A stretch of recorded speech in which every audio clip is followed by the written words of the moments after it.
Now, I would like to cordially invite the esteemed guest, Mr. Subramanian Chidambaram, Honorable Director Dr. Radha Tevanur, esteemed faculty members, and dear students, to join us for this enlightening session of the Bodhi Indian Ethos in Management Talk Series. We are, we are honored today with the presence of Mr. Subramanian Chidambaram, Chief Strategy Officer of Cummins India. Since March 2021, Mr. Subramanian has led the strategy function at Cummins India, focusing on strategic opportunities, Cummins Destination Zero strategy, the electrolyzer strategy, and sustainability initiatives. Prior to this, he led strategy and digitalization for Siemens Limited distribution business for 5 years. He has also worked at McKinsey and Siemens Management Consulting on transformation programs and business strategies. Mr. Subramanian holds a PGDM from IIM Lucknow and a bachelor's degree in electrical engineering from VGTI Mumbai. Beyond his professional achievements, he is passionate about Sanskrit and Carnatic music, holding an MA in Sanskrit and currently pursuing a PhD in Indic leadership from Chinmaya Vidyapith. Sir, we are deeply honored to have you here with us today. On behalf of everyone present, I extend a warm welcome to you.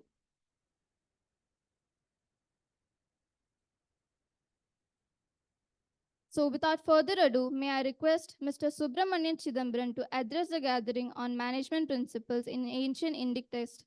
Sir, please.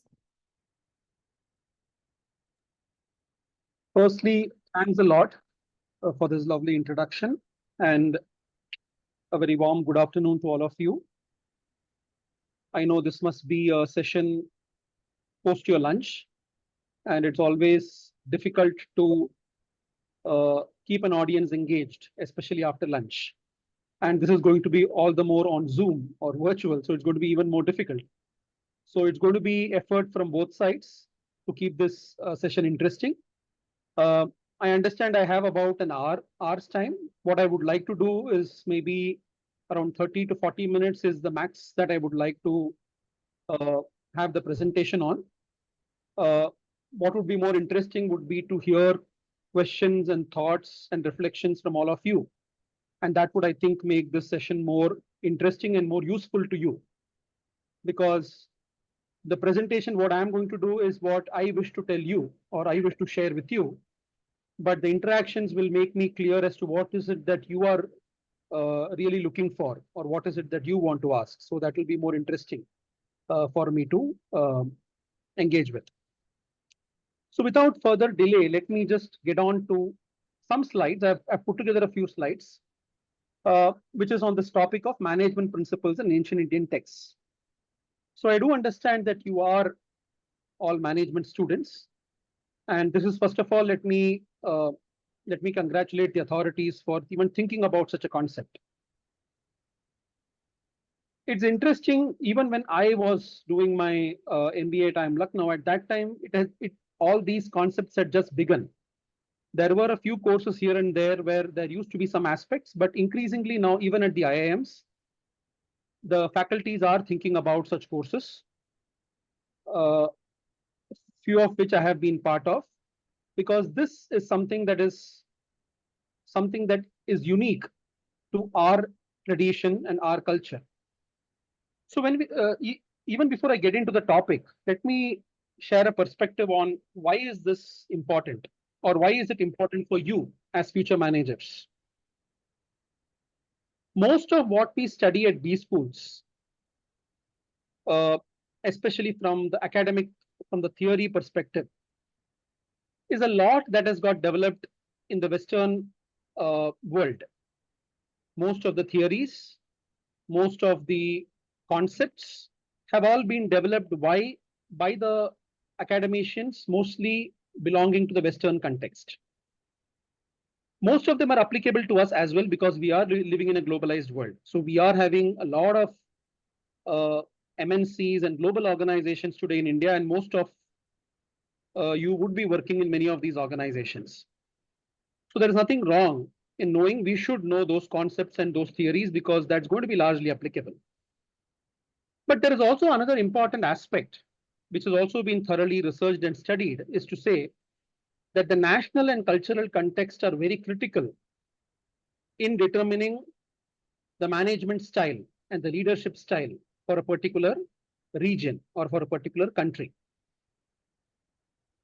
So if many of you are going to be future managers and leading organizations, especially in India, though it might be a global organization or an MNC, it is important to understand the ethos into which this organization is based, which is in India. Because many of the people you're going to be leading are going to be Indians, are going to be belonging to this kind of an ethos. Also, this Indian culture and tradition adds a lot of insights into the already existing corpus of management literature that we have. And this is a uniqueness that you as future managers can present yourself with. To say that this is something that I am aware of additionally, as compared to the traditional management training and learning that is already being given in these schools. So this is a differentiator.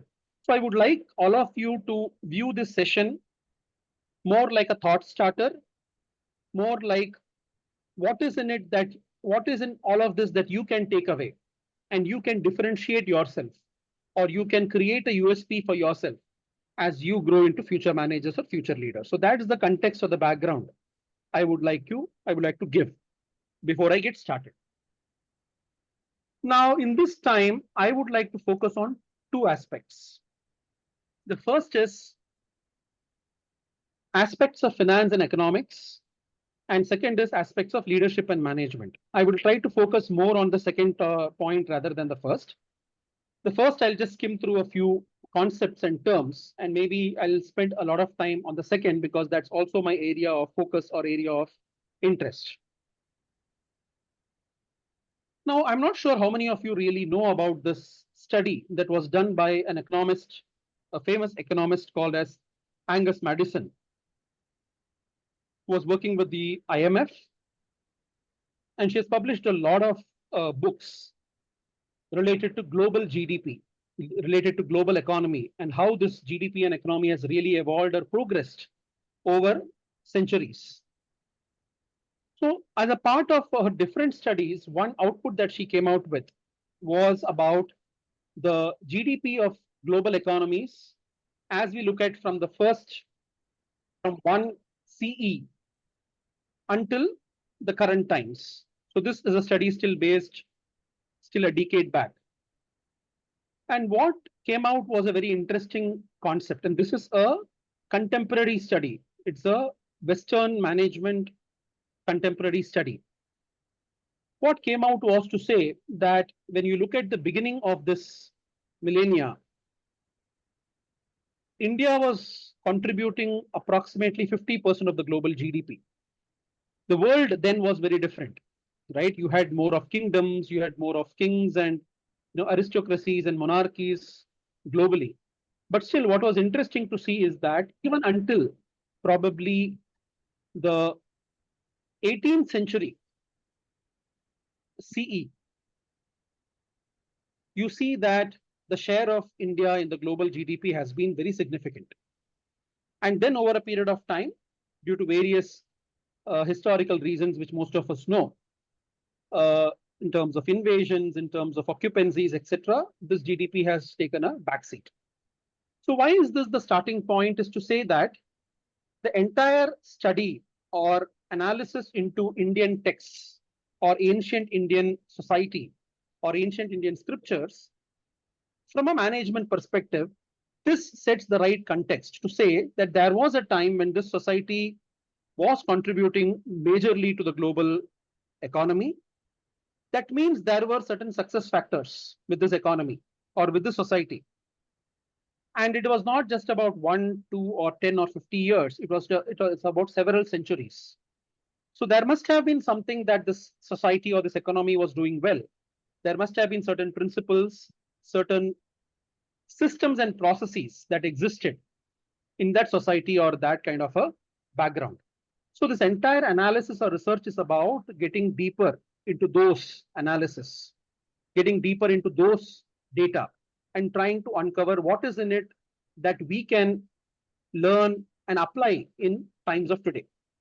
So let me also tell you one thing before I get further is to say, and I am not a great proponent of the fact of just speaking about the glory of something. So here, this presentation is not to say that everything in ancient India was great and we must just be proud about what all we had. That is not the point. Yes, we must be proud about, but the more important point is that time and era is not anymore there. That time and era was different. We are living in a different world today. We are living in a globalized world today. So the key point is, while at the same time we are proud of our tradition and culture and our ancient history, the key point for us to figure out is how do we apply some of this wisdom in the world today? As long as they can be applied for the modern day problems or for today's problems and today's challenges, they are still relevant for us. If they cannot be applied or if they are not going to be applied, then the relevance is significantly low. So we must be very clear on, as we are approaching such topics, not for things to bias us either ways, either extremes, not to say that everything ancient was good, neither to say everything ancient was bad, but to take a more neutral approach and to take a more logical approach to say that what of the ancient can we really apply? What is it that is relevant for us today? There are certain aspects I would like to highlight here. Now, this economy, the ancient economy as we see it, had various aspects. It had aspects of trading. Most of you know, who have been enthusiasts of Indian history would definitely know that India was a great trading nation, right? You had a lot of trading ports in along the coast of Kerala itself. You have along the coast of Tamil Nadu, along the coast of Andhra, along the coast of Maharashtra, all these coastal areas, the entire sea line of the country, you had a lot of important ports which started trade with various countries across the globe. So trading was a very well developed profession or occupation in the society. And that is itself why you had a lot of aspects of mercantile traders, trading being mentioned in several of our scriptures. They were referred to commonly by the term as vanik. So vanik or vanijya, which we still use today in various languages of India like Malayalam and etc., we use the term vanijya, indicating economics or indicating the financial situation, came from these ancient Indian scriptures, which spoke about these in detail. They spoke about uh, buying and selling, which is called as kraya vikraya, to sell and to buy, and also the amount that you give for selling and the amount that you get when you sell something or buy something. Similarly, the standards of currency. There were various standards of currency that were codified in the society. So you had various aspects. For example, you had a smallest denomination like you have in today's currency terms. You had a smallest denomination and the largest denomination, and you had various gradations. And many of these, in terms of how much to sell or how much to buy, etc., were all pointed out or all mentioned in terms of these currency terms. You also had certain aspects on the qualities of a trader. How should a trader really be? What are the qualities that the trader should have for doing an efficient trading? So there were various aspects that were highlighted here, as you can see, to know the real value of the products that are being sold. Today in marketing, you call it about understanding the product and really talking about value selling. So many of these aspects, though they may not be exactly represented that way in these scriptures, but the seed form you can always find in these areas. So to know the real value of the product that is being sold. Know the process, like in the case of agriculture, this is mentioned as an example of case of agriculture to say that how exactly is the process of agriculture done, the manner of seed sowing, what are the good fields, what are the bad fields, how to measure, how to weigh. That means the trader should not just be about taking one product and selling it to the customer. He or she must also be aware of how this product has got manufactured, how this product has got produced.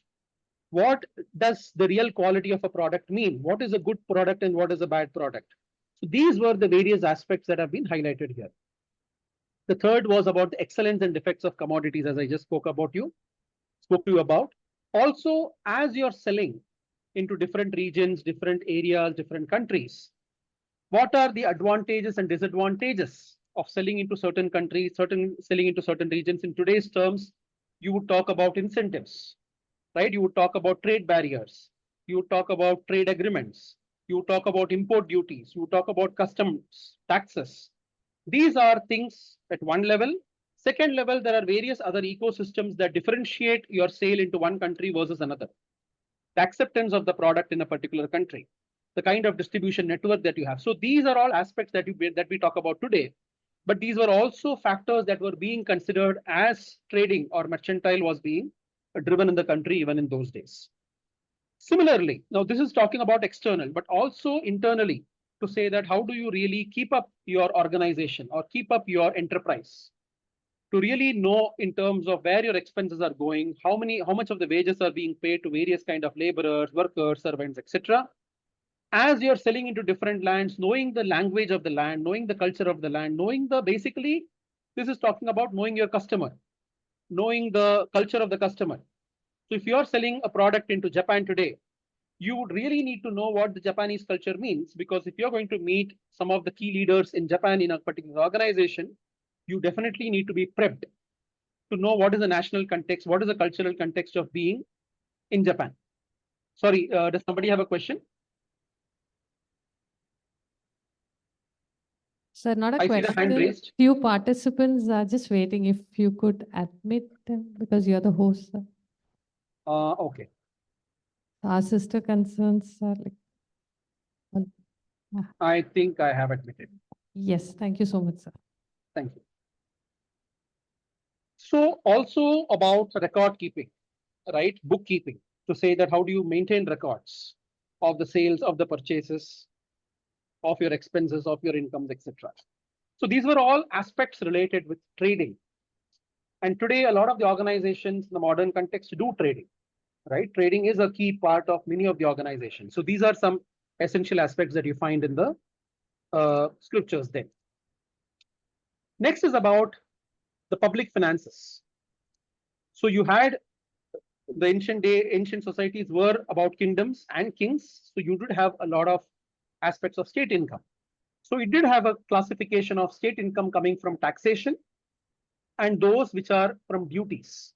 These were very clearly differentiated, right? Income, taxation on income, which even today income tax, you call it the direct tax and the indirect taxes. So you have the taxation coming from income, and then you have the duties on the various trading, because trading was a major occupation in those days, the kind of duties that are being levied on these trading goods. And very interestingly, you find here, for those who are more interested, the nuance to say that the duties on the traded goods, how they were really levied. How did you decide how much of duty should be levied?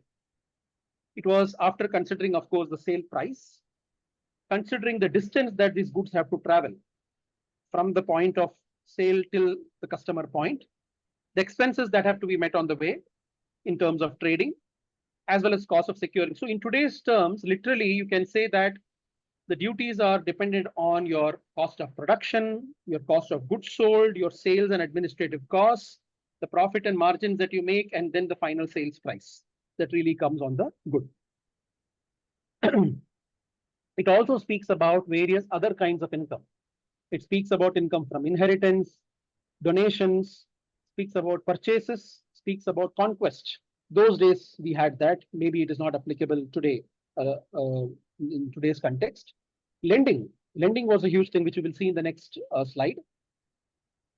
The performance of work, that is really being rewarded for the activity or the work that you do, and acceptance of gifts. So these were the various kinds of income, the way income was classified, or the sources of income. Even today, most of us who file the income tax would know that many of these heads still do exist, and we do fill our incomes under these categories.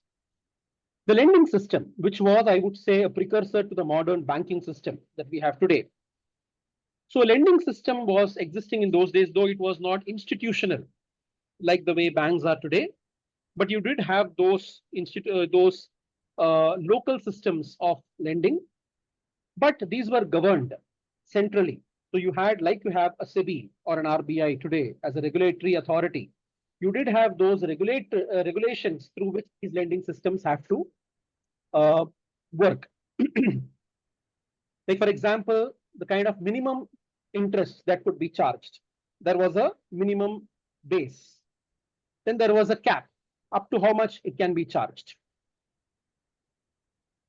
And especially, as you can see here, minimum of 2% monthly interest up to 5% monthly interest, which would translate to 24 to 60% annual rates, which means a lot of the lending option was highly probably dissuaded or discouraged in those days because it was a costly option. And that was actively being discouraged so that people can start borrowing or start getting money through other sources or other incomes. And also that kind of duration. So you can see here long-term debts were not something that were very much encouraged in some of these societies. The duration of the debt, it couldn't extend beyond a year. So some examples that you get, the renewal of contracts after a particular point of time, the pledging, the mortgages that you do when you are really taking money, and what kind of amortization or taking back of those assets would happen, the recoverable assets. So a lot of these, the intention here is to say that these are all governed by rules and regulations. These are all governed by a structured thought process that you can see in many of our scriptures, starting right from the Rig Veda to the Atharva Veda to the Manusmriti to the Arthashastra. In all these places, you find these kind of mentions and details that are being given. So this is a quick snapshot of the finance or economics aspect, and of course, I'm not sure how many of you are really into finance in this group, but for those who are interested, I think this will be an interesting area for you to deep dive into and to say. And there are a lot of many papers people have written. There are a lot of books people have written. So it would be more than interesting to see how many of you would be interested to more deep dive into this area. Now let me go into the area that's my area of passion, which is about leadership and management. So as I said, when you look at the entire ancient Indian literature, right, it can be probably classified into three buckets. One is the entire Vedic literature. The second is the literature of the Smritis, so this is called the Smriti literature, and then comes the literature of the Itihasas and the Puranas, etc. These would be the broad three classifications in terms of how, either from a chronology perspective or from a time perspective, the literature has evolved between these categories. We find that even in the Vedic literature, you had the concept, because even during those times, you had the concept of kingdoms and it was ruled by kings. So the concept of kingdom or a rashtra or a raja is well known from the Vedic literature. And there is always an expectation or a prayer for stable government, which even today we need, right? Today also we are looking forward for stable governments. And that is something that is becoming increasingly elusive with single party governments moving into coalition governments. Things are just becoming even more difficult today. So you can imagine the kind of concept of stable government, which even today is relevant and applicable. So having a Dhruva Raja or a Dhruva Rashtra means a very stable kingdom or a stable kingship was something that was being prayed in many of these mantras that you can see. Now, the other aspect is also to say that today we call India as one of the largest democracies, and probably we refer to US as one of the oldest democracies. But the fact remains that even in India, you had concept of a democracy and a concept of election in certain kingdoms. Let me tell you one more thing. Probably before the time of Ashoka, I'm not a student of history, but as far as I understand, before the time of Ashoka, this entire landmass has never been ruled by one king. There has not been one single kingdom that has been spanning across the entire of Bharat. We have always had different kingdoms, different kings ruling different parts, but they all agreed or they all aligned to certain common principles. They all believed in a common tradition, a common culture, which flourished in this part of the land. So different kingdoms adopted different styles of government, different styles of leadership. So you do have certain governments and you do have certain examples of governments where democracy or the way of election was the way they wanted to elect their king or wanted to have a state of government. Now, whatever be the nature of the kingdom, whether it be democracy or autocracy, you had the concept of a governing body. That means the king was not the all powerful and it could decide whatever he wanted. There was a governing body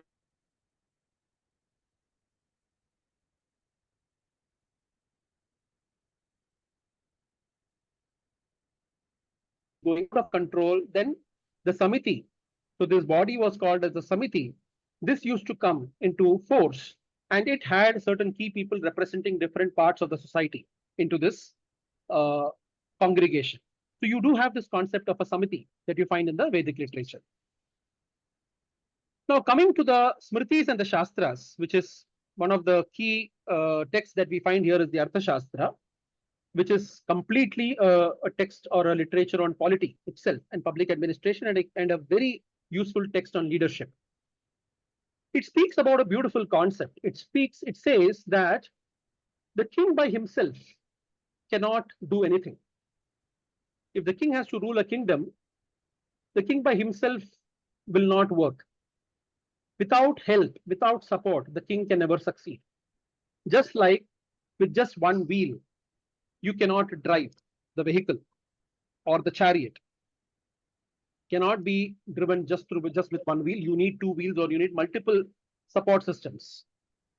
This is where the concept of the top leadership team comes into picture within the Arthashastra. Arthashastra speaks about the leader, which in this case is the Raja, but it also speaks about the concept of a top management team. Right? We call it by various terms today. We call it the top management team. We call it the key management personnel. We call it the upper echelons of the organization, right? The top leaders of the organization, etc., etc. But that is a very important concept in organizations today. You typically call the CXOs, right? The N-1 levels who are reporting to the CEO or reporting to the MD, which would include in today's context the chief financial officer, the chief strategy officer, the chief sales officer, the chief marketing officer, the business leads, the legal head, the HR head, the IT head, etc., etc. So these constitute today the top management team. They were called as the Mantri Parishad or the Rajya Parishad in those days. The references to which you find in the Arthashastra. And then, of course, you had the Praja or the entire set of employees. So this is a mapping as a part of my PhD work that I am doing to really map this entire structure or the framework that is there in the Arthashastra as applicable to corporate organizations. And my focus, the focus of my research is very specifically on the top management team. To say that what is it that Arthashastra really tells about the top management team? How should the interaction between the leader and the top management team really be for a successful running of the organization? Because in today's world, for those of you who are reading the various management journals and are updated with what's happening in the management world would know that there are various studies that are being done in this space. And one of the key challenges of organizations today is the fact that you have short tenure CEOs, right, of organizations. You have tenures of CEOs which are extremely short. So you have CEOs joining an organization, within a few years, they leave the organization and join something else. The concept of long-term CEOs is increasingly reducing. And the reason for this is the fact that the vision or the objective or the goal of many of these firms or companies is still short-term to medium-term. It is still based on certain specific outcomes and not the larger vision of the organization. And you also see that many of the times this also impacts the organization adversely, because there are people coming in without understanding the DNA or the culture of the organization, who are then implementing various strategies for the organization, which may not be in line with what the organization is used to. So these are all very interesting nuances to how the top management team and the leader should really operate. So you have all these details being given in the Arthashastra, which goes into details of saying that how should the top management team really be selected? How should you select the top management team? What are the qualities? What is the interview process? What is the qualification process? Who should be given? Which kind of person should be given? What kind of responsibility? How should the leader and this top management team really interact? So these are all various aspects that this text goes into the details of. You also have, like for example, some of these examples are given here to say that the person who's coming into some of these leadership positions must be a native of the land. Now, in those days, in the context of the kingdom, it is the native of the land. But in today's context, it would be the native of the culture of the organization or the DNA of the organization. Someone who knows what the culture is or someone who can adapt to the culture of the organization very fast. So the what you call in the modern context as the cultural fit, to the organization, that is what this indicates. Similarly, the kind of background the person really comes from. These are some things. Now, you might say that isn't all this already happening? If you were to ask me, I would say yes and no. So those of you who are specializing in HR or who have been part of organizations and know the HR processes would know that it is not very easy to coin a qualification criteria for selection. You do have certain selection processes, but none of them are really foolproof. Despite all the best filters and best processes, still you end up making the wrong choices many times. And that you realize over a period of time that this was the wrong recruit. This hire was a wrong hire.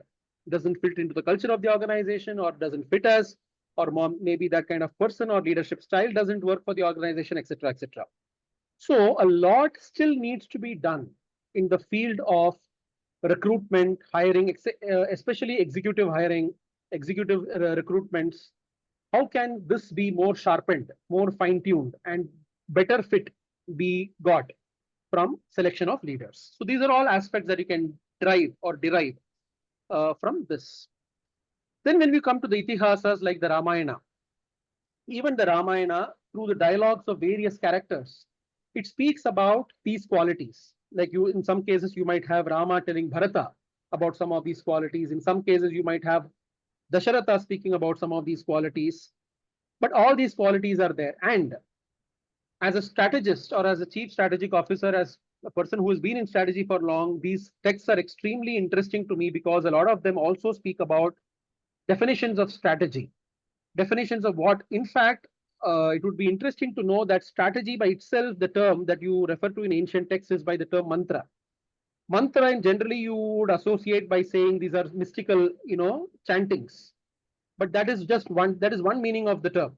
But the other meaning of the term which you find in these texts, and that is why the leaders are called as mantris, because they are the ones who execute the mantras or execute the strategies or policies for the king.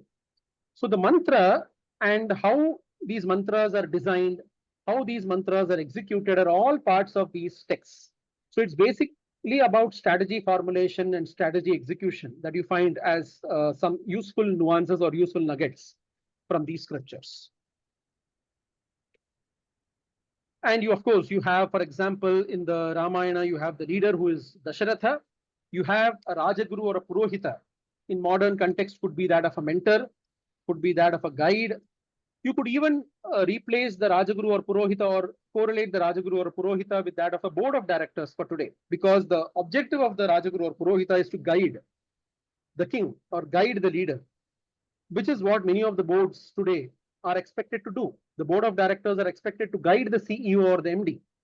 If it is a promoter-driven organization, this Rajaguru or Purohita could be the promoter, whereas the CEO or the MD could be the leader, right? So these are the various combinations or inferences that you can draw from some of these frameworks. Now, coming to another important aspect, and I would let me wrap it up in another few minutes itself so that I can open it up for questions. In modern management, you would consider three aspects, right? You would typically consider an organization that is a focus on people, the employees, leaders, peoples, the general human capital. Second is around the processes, the systems and processes. The third is around resources, the assets, the capital, machines, your assets in terms of buildings, etc., etc. So these three come together to run the organization. Now, while processes, systems, and assets and capital, many of these would be different in context to ancient India versus modern, the context of organizations, these would be very different. But the people aspect is something that we can draw a lot from many of our ancient Indian scriptures.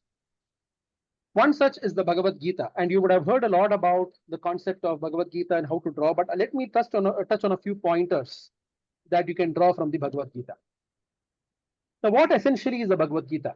When you look at the summary of the Bhagavad Gita, you have Arjuna, who is one of the best known archers and warriors in the world. He had some of the best teachers teach him archery. He was in possession with some of the rarest of the missiles and weapons, and he had Krishna himself as his friend. In the modern context, you would say that here is a person or here is a leader who has the best of capabilities and skills, who has demonstrated these capabilities, who has had guidance from the best mentors, and has all the necessary tools and instruments to really implement things. Despite these, the Bhagavad Gita begins with Arjuna confiding into Krishna and telling, I don't think I can do this war. I would like to run away from the situation. This is not an unheard situation in the corporate world. Even today, you would have the leaders with all the capabilities and mentorship and skill sets, and people who have proven themselves, but still they'll end up into situations where they do not feel confident enough to handle those situations or rise up to the occasion. And the entire Bhagavad Gita is then the journey from this point of saying that I cannot do anything to a point where Arjuna says in the 18th chapter, the last chapter, where he says that my illusion is dispelled. I am situated in knowledge. That means I have complete knowledge of what is to be done. And now I shall act according to the instructions. I shall now act as to what is really needed to be done. So this transformation or this internal transformation, really motivating the employee, motivating the leader to really get the best potential out of the person, is the entire concept of the Bhagavad Gita. So Bhagavad Gita, you have various lessons of human management. You have aspects where Krishna shows the mirror, gives feedback and guidance to Arjuna. He speaks up and says that I am not going to listen to your crap. What you are saying is utter crap, and you need to rise up to the situation. It speaks about the importance of focus and determination in the job that we have taken up, and not be wavering or not focused and divested into multiple other things or diverted into multiple other things. It speaks about the importance of equanimity. It speaks about the importance of mental power or the emotional quotient that we need to have to really go through these situations at work. It speaks about action through yoga. It speaks about being equanimous and acting in the world. So it does not speak about inaction. It speaks about action, but while you internally remaining calm and equanimous. It speaks about the role of I and mine, that is the role of the ego, which can act as a hindrance into your success, into you achieving what you really would like to achieve.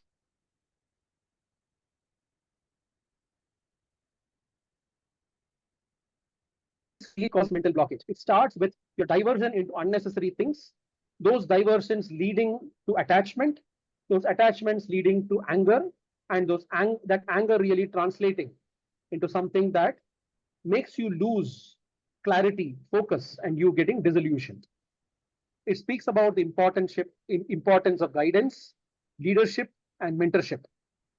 So the leadership and mentorship of Krishna to an eligible or a suitable recipient like Arjuna could make the success, could lead to success, which is the ultimate message of the Gita. So here is where I pause and stop. I could just go on and on, but I would not want to do so. I would like to understand more from all of you, the questions, reflections, and comments that you have, so that it becomes more useful to your context.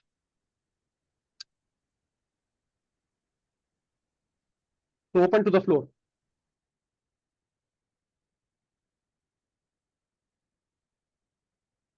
Now it's the time to address your queries. The floor is open for the questions.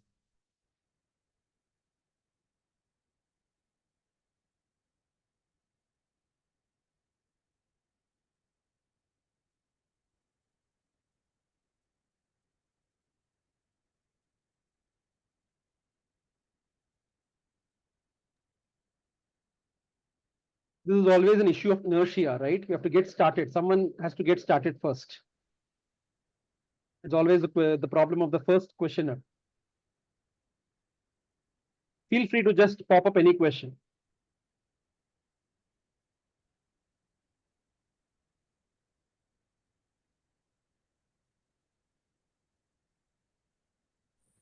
Hello, sir. Hello.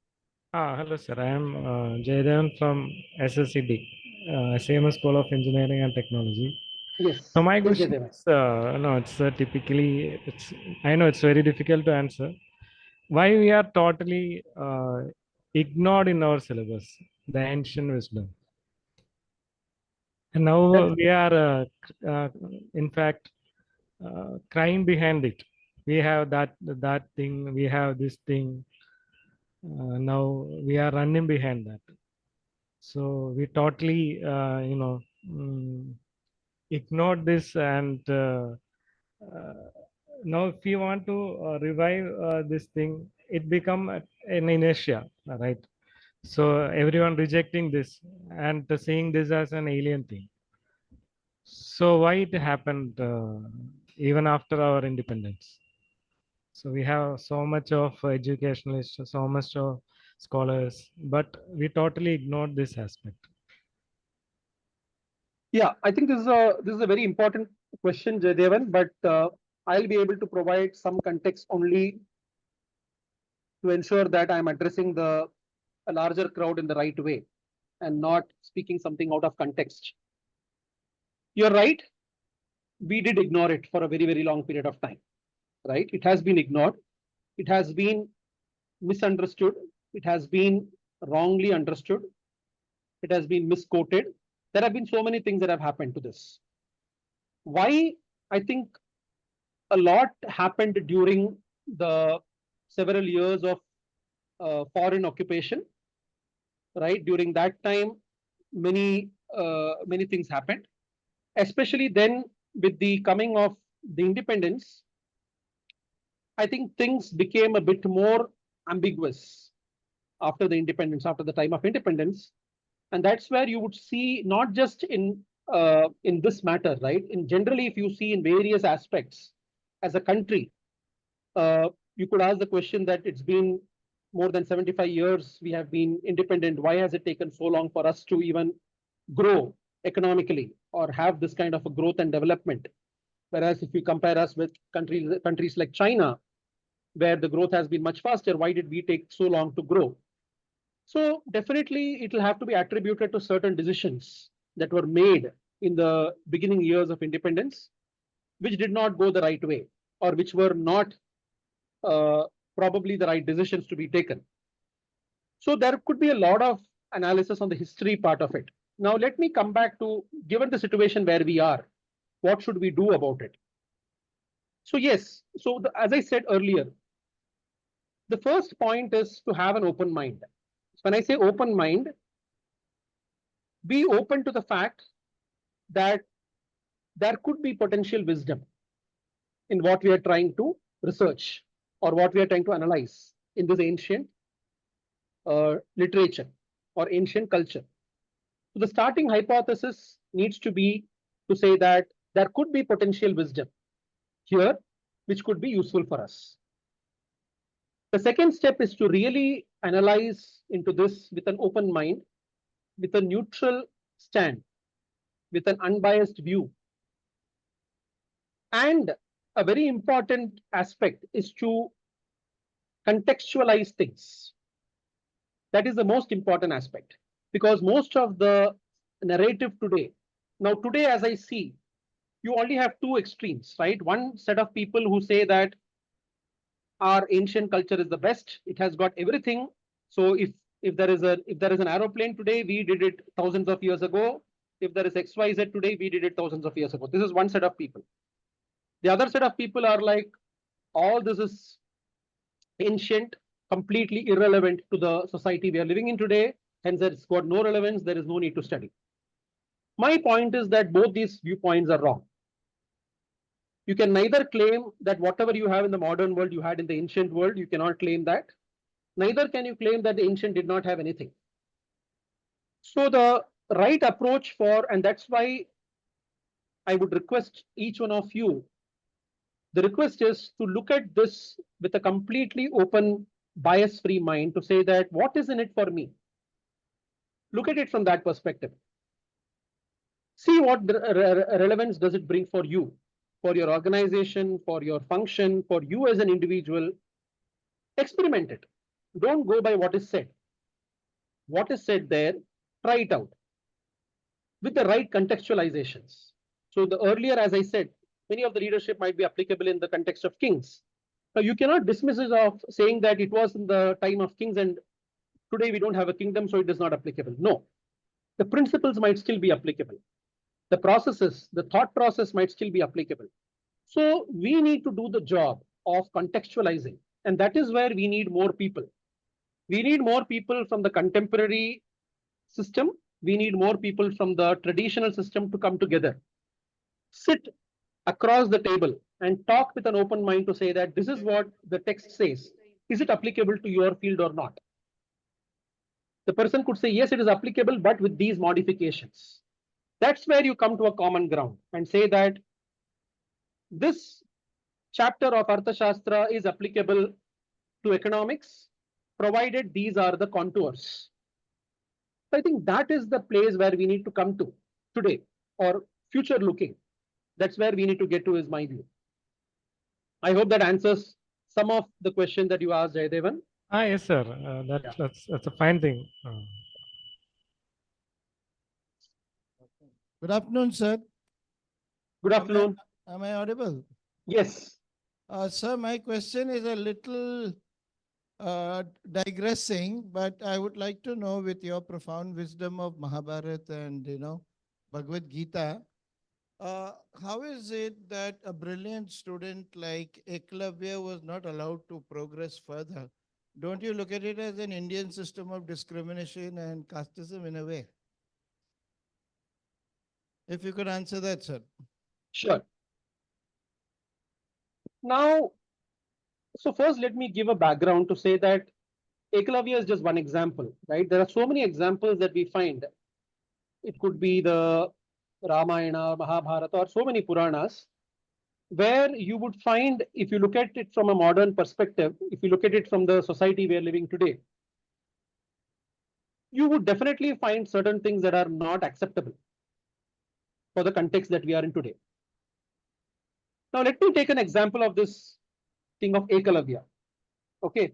So this Ekalavya, story of Ekalavya is about a student intensely desirous of education going to a teacher, but the teacher really not accepting the student as is, or knowing the capability of the student, not really accepting the student, and then because he had probably uh, a softer corner to another student like Arjuna, taking away the opportunity of somebody like Ekalavya. Sir, that is not what a teacher is supposed to do. Yes. So what you find in these societies, you do have those societal contextual backgrounds, sir, where you have certain people who take decisions. For example, Mahabharata is complete with these kind of anomalies. You have this example of Drona or Dronacharya who took this decision of, trying to not have Ekalavya progress further. In fact, the very aspect of Dronacharya or Kripacharya even taking up an occupation like this was against what they were supposed to do. They were actually not even supposed to be taking this occupation. Furthermore, Dronacharya, Kripacharya, and Bhishma standing beside Duryodhana when they knew that things were right on the side of the Pandavas. So there are so many things that were wrong or done wrong. And definitely the episode of Ekalavya is also one of those episodes, which from a modern context is not the right context. But if you ask me why, that is the beauty of the scripture, because the scripture doesn't justify Dronacharya, right? The scripture says that this is what happened. Dronacharya did this to Ekalavya. Now you as a person, as you are rightly pointing out, can say that Dronacharya was completely wrong in this context of doing it. The scripture says, yes, he was wrong, but he did it. right? This is what he did. This is what they did. In Mahabharata, people have taken the wrong sides, and that's what they've done. So what I'm also, and I am a complete follower of that school, where I don't have any hesitation in saying that many things that have happened in, or many things that you see recorded in these scriptures do indicate of wrong practices. That is the truth. But the beauty of it is that when you are reading these scriptures, and that's true of any history books, when you read about a society, you will find what all has happened in that society, and you will say that these things happened very wrong. You know, these things should not have happened. But the beauty is that it has got recorded. And you are now, you have that data with you to say that, yes, this also happened, which should not have happened. These things happened, which happened the right way. So if you were to take away from the Mahabharata or this episode, you as a teacher will take away to say that I must not discriminate. Even if a student comes, I should not have a soft corner to somebody so that I take away somebody else's opportunity. So the lesson is still there for you to take away. But the episode is the episode, right? Even if it was wrong, it was wrong. But it was the episode what it was. I hope that answers your question. Thank you, sir. So one question from my end. Yeah. So would like to know why, what inspired you to take this area as your research study? And second, can you share any anecdote of you using any of these strategies in your professional life as a chief strategy officer? Have you applied it anywhere? And if you could give one anecdote on how you applied this. Yeah, I think that is the interesting question, and that is probably the question I am also trying to answer, right, as I'm going through. So I will not be able to provide a wholesome answer. Maybe I'll just attempt. See, the reason why I took this up is what I mentioned earlier. If you look at the contemporary management literature, you'll find that the management literature today is hugely based on the Western context, right?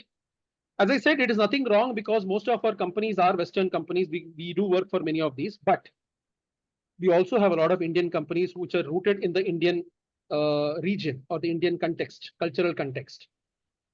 We don't find too much of research that has happened to say that what is the, how do you deal with Indian companies? How do you deal with Indian organizations? For example, even if a global organization wants to set up base in India and work with Indian employees, what is a blueprint for them? This is the way you should deal with an Indian organization. Because I don't need to give you more examples on this. It's very easy. Many of us in the Indian way, if you have to get a work done, you know, you have this popular term called jugaad, which is very common in India. You will get the work done somehow or the other. And you guys would be the best people to know it because when the assignments come, I know when you guys start writing the assignments and how do you get those assignments done, right? It is not a structured thought process that you will start 5 days earlier and every day you will complete one page and go towards the assignment, isn't it? So we know how to get to the goal.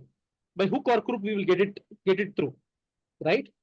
Now, in such a state, if you are imposing a process or a system, there is going to be a clash. And it needs some middle path for this function or the system to really function. That is why you will have many of the global leaders or global organizations sometimes finding it difficult to deal with certain cultural contexts because there is certain aspects in that region which is very different. Studies have also proven that Indian leaders are more relationship oriented. And that also you would see in your campus and in general, right? You can get things done just because you know the person very well. You go and talk to the person, you get things done through the person, you know somebody there, the relationship matters, how you engage with the people matters. These things are more important. But in a lot of the Western context, it becomes the process orientation. You follow the process, that's all. You follow the structure, you follow the process, get to the goal. Here, that is not the point. The point is getting to the goal is fine, but there are so many other aspects that come in the middle. So what I realized is that not a lot of research has happened in this area. Right? Very few people have really worked as a documentation. Many companies are still doing that. Many CEOs are following the Indian way of doing. But what is that Indian way? How do you document it? How do you work on it? So that's what intrigued me. And what better way than to look at our ancient scriptures and say, what have they got to say on this Indian way? The research also focuses not just on the ancient scriptures, but also it focuses around talking to some of the Indian CEOs who are bred in India and who are running Indian organizations. So this is going to be a collaboration of the two that I would be doing as a part of my research. And that's what really interested me to getting into this topic. The second aspect is that have I applied things on my own this one? So I wouldn't be able to say this is what I applied, but I'm sure implicitly it is getting applied in the way I'm dealing with people, in the way I'm taking my decisions, or in the way I'm dealing with my superiors or my peers. Maybe many aspects of these are automatically getting into that process, but I wouldn't be able to quote one anecdote as of now that comes to my mind. Maybe I'll more consciously or deliberately keep it in mind so that maybe the next time when I meet you guys, I can quote a few anecdotes or examples of how this is coming through. Okay, sir. Thank you so much.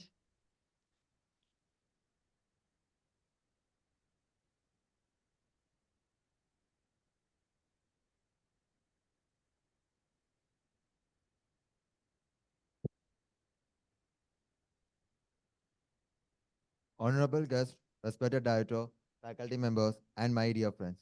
It's my privilege to have been asked to propose a vote of thanks on this occasion.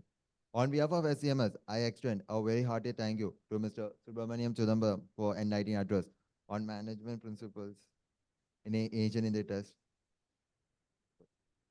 We are sincerely grateful to sir for exposing on his vast knowledge on our management concept as a historical background. Your insights have made our understanding of timeless wisdom and its relevance in contemporary management practices. Sir, the example that you shared on ancient Indian texts made us realize how ancient wisdom can be integrated into modern day management. Sir, thank you very much for spending time with us and sharing your valuable thoughts and experiences. I would also like to extend our gratitude to the SCMS management and faculty members for giving us the opportunity to interact with such an eminent personality. Thanks are also due to the support staff for ensuring the smooth conduct of the program. Last but not the least, I would like to thank the students for their active participation. You have been a wonderful audience. Thank you all once again and have a good evening. Thanks to all of you and the authorities, and thanks to all the students for a patient listening.